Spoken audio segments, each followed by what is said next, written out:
मुख्यमंत्री पुष्कर सिंह धामी ने सचिवालय में की विकास योजनाओं की समीक्षा, अधिकारियों को दिए सख्त निर्देश।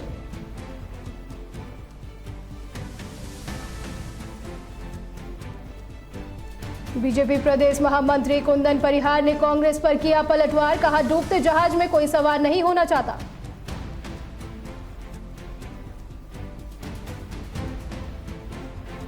रुड़की में 50 से अधिक महिलाओं ने ली यूकेडी की सदस्यता, स्थानीय मुद्दों पर संघर्ष का लिया संकल्प।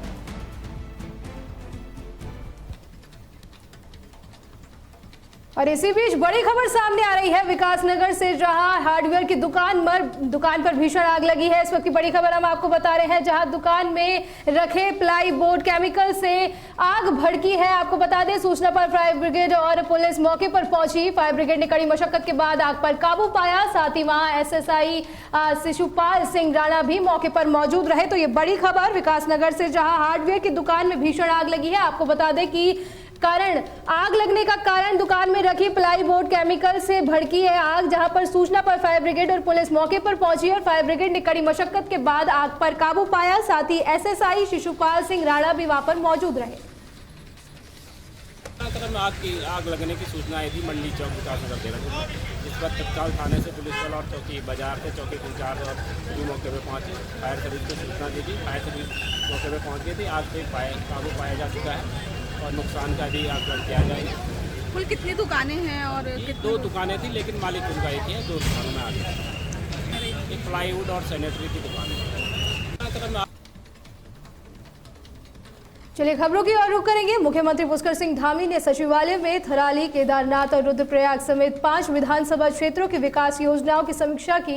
इस दौरान उन्होंने अधिकारियों को सख्त निर्देश दिए कि जनता से जुड़ी सभी घोषणाओं और सरकारी कार्यों को निर्धारित समय सीमा के अंदर हर हाल में पूरा किया जाए। साथ ही सीएम ने साफ किया कि योजनाओं का लाभ सीधे आम जनता तक पहुंचना चाहिए और विकास कार्यों में किसी भी तरह की लापरवाही या देरी को बर्दाश्त नहीं किया जाएगा।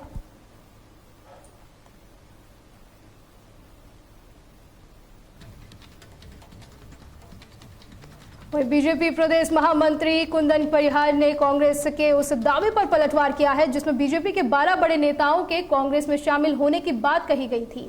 परिहार ने कहा कि कांग्रेस एक डूबता हुआ जहाज है जिसमें कोई भी शामिल नहीं होना चाहता।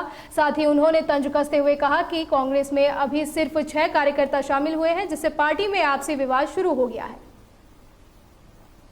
कांग्रेस 6 लोगों को संभाल नहीं पा रही है और जो भारतीय जनता पार्टी से वहाँ क्यों जाएंगे। मेरा एक प्रश्न कांग्रेस से ही है कि भारतीय जनता पार्टी से कांग्रेस में क्यों जाएंगे, जबकि कांग्रेस एक डूबता हुआ जहाज है। वो मुंगेरी लाल के सपने हसीन देखें वो अलग बात है, लेकिन कोई भी भारतीय जनता पार्टी का कांग्रेस की डूबती हुई जहाज में नहीं बैठना चाहेगा।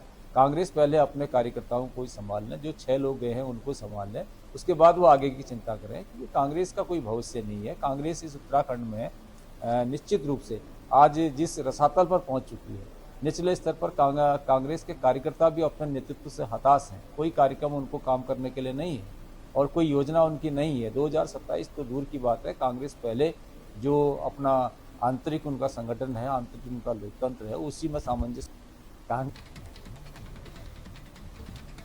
वहीं कांग्रेस प्रवक्ता ने शीशपाल बिष्ट ने बीजेपी पर पलटवार करते हुए कहा कि कांग्रेस की बढ़ती ताकत को देखकर बीजेपी में बौखलाहट की स्थिति पैदा हो गई है। इस दौरान उन्होंने दावा किया कि कांग्रेस ने बीजेपी के दिग्गज नेताओं को शामिल कर उन्हें चौंका दिया है और आने वाले समय में कई मौजूदा विधायक और मंत्री भी बीजेपी छोड़ कांग्रेस में शामिल होंगे। विधानसभा चुनाव में भारतीय जनता पार्टी को अपनी हार जो है सामने दिख रही है, इसीलिए भाजपा के नेता बौखलाहट में कांग्रेस पर अनर्गल आरोप लगा रहे हैं। अभी पिछले दिनों भारतीय जनता पार्टी से ताल्लुक रखने वाले लगभग 6 नेताओं ने कांग्रेस पार्टी ज्वाइन करी और उनके समर्थकों ने जिस अभूतपूर्व तरीके से अपने अपने क्षेत्रों में उनका स्वागत किया, मुझे लगता है कि भाजपा उसे देख करके अपना मानसिक संतुलन खो चुकी है और आने वाले समय में जिन 12 लोगों ने कांग्रेस पार्टी ज्वाइन करनी है उसकी खबर भारतीय जनता पार्टी को भी है। वो सब अपने अपने क्षेत्रों में पकड़ रखने वाले नेता हैं। भारतीय जनता पार्टी का चुनावी गणित इन जो है ज्वाइनिंगों से गड़बड़ा रहा है और भाजपा इसीलिए कह रही है कि 6 नेताओं के कारण जो है कांग्रेस में खलबली है। अरे कांग्रेस पार्टी में कोई खलबली नहीं है। कांग्रेस पार्टी में हमारे वरिष्ठ नेताओं के अगर कुछ सुझाव हैं तो निश्चित तौर पर पार्टी उदारता से उस पर विचार कर रही है और आने वाले समय में निश्चित तौर पर जो गलतफहमियां होंगी उनको हम दूर करके जो है आगे बढ़ेंगे और भारतीय जनता पार्टी को कैसे इस प्रदेश की सत्ता से उखाड़ करके फेंकना है ये हम भली भांति जानते हैं। अभी तो केवल 12 लोगों की ज्वाइनिंग की खबर से भाजपा इतनी बौखला गई है। आने वाले समय में जब भाजपा के विधायक मंत्री बड़ी संख्या में भाजपा को छोड़ेंगे तब भाजपा का क्या हाल होगा ये भाजपा को समझना चाहिए। भाजपा को अपने घर को बचाने की तैयारी करनी चाहिए, ना कि कांग्रेस पर टीका टिप्पणी करके अपने जो है जख्मों को जो है भरने का काम करना चाहिए। वहीं रामनगर में इंडियन गैस की भारी किल्लत के बीच सिलेंडर की जमकर कालाबाजारी हो रही है, जहां घरेलू सिलेंडर 2500 रुपए से 3000 रुपए के बीच बेचे जाने के आरोप लग रहे हैं। इस अव्यवस्था से नाराज लोगों ने प्रशासन के खिलाफ मोर्चा खोल दिया है और चेतावनी दी है कि अगर सुधार नहीं हुआ तो वे 2027 के चुनाव में इसका करारा जवाब देंगे। हालांकि गैस मैनेजर ने इन सभी आरोपों को नकारते हुए कुछ स्थानीय लोगों पर ही काम में बाधा डालने का आरोप लगाया है। हम ये सरकार से भी हमारा सिर्फ इतना ही है कि ये 2-3 हजार में सिलेंडर ये ब्लैक कर रहे हैं, जो बड़े घरों में ये जा रहे हैं। ठीक, क्यों जा रहे हैं? गाड़ी हमें बोलते हैं कि आज जाएगी कल जाएगी, लेकिन गाड़ी घर तक नहीं पहुंच रही है। वो गाड़ी जा कहाँ रही है? जब सरकार हमें पूरे सिलेंडर दे रही है तो हमारे सिलेंडर है कहाँ? जनता फिर भी परेशान है। 10-10 दिन 15-15 दिन हम लोग यहाँ घूम रहे हैं, फिर रहे हैं, पूछताछ कर रहे हैं, लेकिन कोई जवाब देने को तैयार नहीं है। कहते हैं कल पहुंच जाएगा, परसों पहुंच जाएगा, नहीं पहुंच रहा है। मैं 12-3 बजे तक यहाँ रहूंगी तो मैं ड्यूटी किस टाइम करूंगी प्लाईवुड में। मैं आज देखो 6 तारीख हो गई है कि मैं बहुत परेशान हूँ। किस सिलेंडर के लिए रोज आती हूँ, रोज ले जाती हूँ। इसी समस्या हमें बताइए कि क्या होना है। जैसे मिलता चला आता था उसी लाइन से हमको सिलेंडर मिलना चाहिए, नहीं तो उसका जवाब हमको दे दिया जाए। इस टाइम हम बहुत परेशान है। इस टाइम हमको गैस नहीं मिल रही है। कब से मिल रही है? हो गया करे 26 तारीख, पिछले 26 तारीख से नहीं मिल रही। कारण क्या है? क्या पता आपको भी मिला। ये ब्लैक कर रहे हैं, ये ब्लैक कर रहे हैं, होटल में ब्लैक कर रहे हैं। आप होटल में जाकर घूम के आओ ना, होटल चल रहे या नहीं चल रहे? मेरे साथ से बात हुई, क्या केवाड़ी नहीं खोल रहे, बातें नहीं कर रहे हो।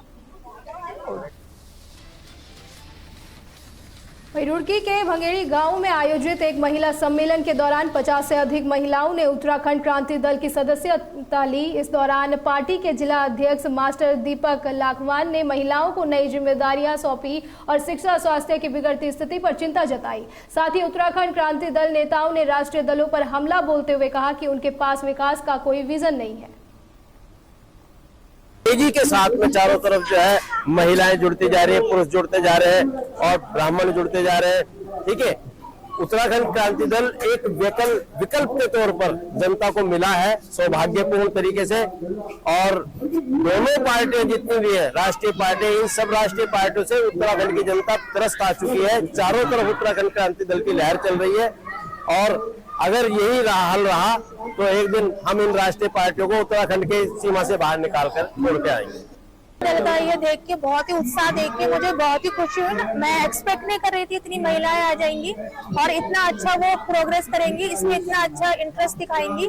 तो मुझे यहाँ देख के ना बहुत अच्छा लगा, इस दल से जुड़ के मुझे बहुत अच्छा लगा। और ये पूरा जो महिलाओं ने ही सारे कार्यक्रम को बहुत ही अच्छे तरीके से प्लानिंग करी और सर ने तो करी है, सर तो है ही उसमें, मगर वो बहुत ही अच्छा लगा। यहाँ जो है ना सबसे ज्यादा अगर महिलाओं को ठगा है तो वो राष्ट्रीय दलों ने ठगा है। झूठे वादे किए हैं, झूठे आश्वासन दिए हैं, कभी सिलेंडर के नाम पे, कभी रसोई के नाम पे, कभी राशन के नाम पे, कभी कह के नाम पे, कभी कह के नाम पे। मैं ये कहना चाहता हूँ कि यहाँ जो उत्तराखंड क्रांति दल है ना, ये इसमें महिलाओं को पहले से ही प्राथमिकता मिलती रही है, इनके नेतृत्व को प्राथमिकता दी गई है। और ये जो उत्तराखंड बना है, उत्तराखंड क्रांति दल के नेतृत्व में आंदोलन जब चला तो आपने देखा होगा कोई भी राष्ट्रीय दल का जो नेता है वो अपने झंडे के साथ उसमें शामिल नहीं हुआ था आंदोलन में, लेकिन उत्तराखंड क्रांति दल अपने झंडे के साथ इस लड़ाई को लड़ा। और यहाँ जितनी महिलाओं की भागीदारी रही, ये उत्तराखंडी महिलाओं की बदौलत बना है। और सबसे ज्यादा मध्य पूर्व में जारी युद्ध के कारण उत्तराखंड में गैस की भारी किल्लत हो गई है, जिससे होटल और ढाबा संचालकों को भारी परेशानी का सामना करना पड़ रहा है। गैस न मिलने के कारण कई ढाबे बंद होने की कगार पर हैं और संचालक अब मजबूरी में लकड़ी की भट्टी पर खाना बनाने को मजबूर है। यह सर जो 1950 रुपए का सिलेंडर आता था वो अब 42 रुपये में आ रहा है। कस्टमर आने बंद हो गए हैं, लकड़ी पे काम चल रहा है, आस पास के ढाबे भी बंद हो चुके हैं सारे, और हमारे ढाबे की हालत देख सकते हो। ईरान और इसराइल का युद्ध चला है, तब से गैस की कीमतें भी बढ़ गई हैं और गैस मिलने में बहुत परेशानी हो रही है। रेलवे सिलेंडर तो मिल रहे हैं और व्यावसायिक के लिए सिलेंडर नहीं उपलब्ध हो पा रहे हैं, उससे काफ़ी फ़र्क पड़ा है व्यवसाय पे। आप देखें कैमरा घुमा कर, यहाँ रेस्टोरेंट पे शनिवार इतवार को काफ़ी अच्छा काम चलता था और अभी फ़िलहाल हाल ही में काम बिल्कुल कट पड़ा है। रुड़की में उत्तराखंड किसान मोर्चा के बैनर तले किसानों ने महापंचायत कर बिजली विभाग और तहसील कार्यालय पर जोरदार प्रदर्शन किया। बता दें, राष्ट्रीय अध्यक्ष गुलशन रोड के नेतृत्व में किसानों ने स्मार्ट मीटर योजना को वापस लेने, ट्यूबवेल की दरें कम करने और बिजली बिलों में अतिरिक्त वसूली बंद करने की मांग उठाई। इस दौरान किसान नेताओं ने साफ कहा कि अगर उनकी समस्याओं का जल्द समाधान नहीं हुआ तो पूरे प्रदेश में उग्र आंदोलन छेड़ा जाएगा। अवैध वसूली हरिद्वार के किसानों तक करी जा रही। सिक्योरिटी चार्ज यहाँ का किसान किसी सूरत में नहीं देगा, क्योंकि जब 50 साल पहले 30 साल पहले किसानों ने यहाँ पर कनेक्शन लिए थे, उस टाइम की सिक्योरिटी उस टाइम किसान दे चुका। अब नए कनेक्शन पर नई सिक्योरिटी देगा, पुराने कनेक्शन में कोई सिक्योरिटी यहाँ का किसान नहीं देगा। दूसरी बात, उत्तर प्रदेश की तर्ज पर किसानों की 12 की बिजली फ्री करी जा। तीसरा, जो 5,000, 10,000, 20,000 पर किसानों के गरीबों के कनेक्शन काटे जा रहे हैं, इसे विभाग तत्काल बंद करे, नहीं तो हम मजबूर होकर यहाँ के जो कार्यालय बिजली दफ्तर के हम उन्हें बंद करने का काम करेंगे। इन्हीं तमाम मुद्दों को लेकर आज हमारा ये 1 दिवसीय धरना एससी कार्यालय पता। देखिए, हमारे किसान भाइयों की जो समस्याएं थी, उसमें पहला जो मुद्दा था वो अतिरिक्त जो सिक्योरिटी की डिमांड की जा रही है बिलों के माध्यम से, उसके विरोध में थी। तो एडिशनल सिक्योरिटी की डिमांड जो है, जो विद्युत नियामक आयोग है उसके अनुसार बिलों में आ रही है, लेकिन फिलहाल के रूप में जो है एडिशनल सिक्योरिटी हम बिना लिए जो है किसान भाइयों का पैसा जमा करा रहे हैं। तो उसके लिए तो उनको जो है तत्काल ये लाभ मिल ही रहा है, लेकिन इस मांग को जो है हमें शासन स्तर पे और अपने विभाग स्तर पे भेजना है, जिसमें कि वहाँ से ही जो है बिलों में क्लियर होके वो चीज़ें आ जाए। जो दूसरा मुद्दा था किसान भाइयों का, वो था जैसे यूपी में बिजली मुफ्त मिल रही है, उसी प्रकार उत्तराखंड में भी मुफ्त कर दी जाए। तो वो भी प्योरली जो है शासन स्तर की मांग है और जो उचित माध्यम से है उसको वहाँ प्रेषित किया जाएगा। तीसरी एक जो मांग थी उनकी कि हमारे जो अवर अभियंता है उनको जो है सही से फील्ड में किस तरीके से बात की जाए, उनके ऊपर भी दबाव रहता है चीज़ों का। अवैध वसूली हरिद्वार के उत्तराखंड में कांग्रेस अपने 2027 के चुनावी अभियान का आगाज 10 अप्रैल को हरिद्वार के जयराम आश्रम में आयोजित कार्यकर्ता सम्मेलन से करने जा रही है। प्रदेश अध्यक्ष गणेश गोदियाल ने बताया कि इस अभियान में प्रदेश प्रभारी कुमारी सैलजा 5 दिनों तक विभिन्न जिलों का दौरा कर कार्यकर्ताओं में जोश भरेगी। साथ ही सम्मेलन के जरिए पार्टी संगठन को मजबूत करने और बीजेपी सरकार को कड़ी चुनौती देने की रणनीति तैयार की जाएगी। इसके साथ ही गोदियाल ने अर्धकुंभ को कुंभ मेला घोषित करने के सरकारी फैसलों पर सवाल उठाते हुए मामले में पारदर्शिता की मांग की है।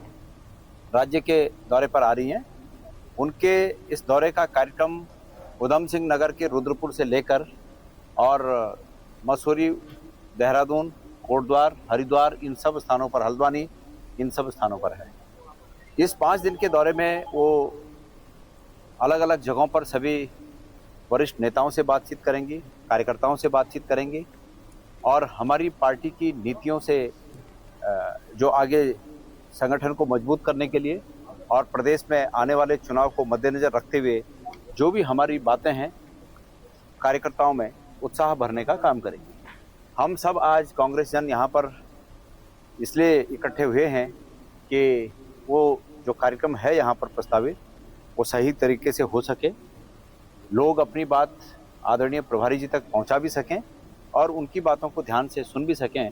इस हेतु सब ये हम लोग जो भी इंतजाम हो सकते हैं उसके बारे में बातचीत करें। जयराम आश्रम में कितने बजे प्रोग्राम होगा? ये यहाँ पर हरिद्वार में यहाँ पर आश्रम में जो प्रोग्राम होना है वो 3 बजे से प्रारंभ होगा और 5:30 बजे तक चलेगा। उसके पश्चात प्रभारी जी गंगा आरती में शामिल होंगी और तदोपरांत तो देहरादून के प्रस्थान। सर, अभी जसपाल आर्य ने बयान दिया कि हरिद्रावत जी को गवर्नर बनाना चाहती है बीजेपी, इसमें कितनी सच्चाई है? मैं उनसे बात करूंगा तभी इसमें कुछ कह पाऊंगा, अभी मेरी इस बारे में बात नहीं है। हरिद्रावत जी ने जैसे बीच में कहा कि कुछ लोगों को पार्टी में ले लिया और उनकी सिफारिश को लोगों को नहीं लिया गया, इस तरह की भ्रम की स्थिति हो रही है। ऐसा है कि बहुत से लोग हैं मैंने कल भी कहा और आज फिर उस बात को अब मैं दोहरा देता हूं कि बहुत से ऐसे लोग हैं जो विभिन्न नेताओं के माध्यम से कांग्रेस पार्टी में शामिल होना चाहते हैं। जिस व्यक्ति के बारे में हरीश रावत जी ने ये प्रकरण रखा है उनका नाम भी हाईकमान को भेजा गया है उसी लिस्ट में, लेकिन चूंकि लिस्ट में 6 लोगों के नाम उस समय तक सभी पक्षों से बातचीत करने के बाद तय हुए थे, इसलिए उन 6 को शामिल किया। लेकिन आगे भविष्य में और भी जो लोग हैं जिनके लिस्ट में अभी नाम है या जो और नई लिस्टें जानी है, बहुत से लोग हैं जिनको शामिल किया जाना है। उत्तराखंड की अहम खबरों में फिलहाल के लिए इतना ही। आप बने रहें तहलका डिजिटल के साथ। नमस्कार।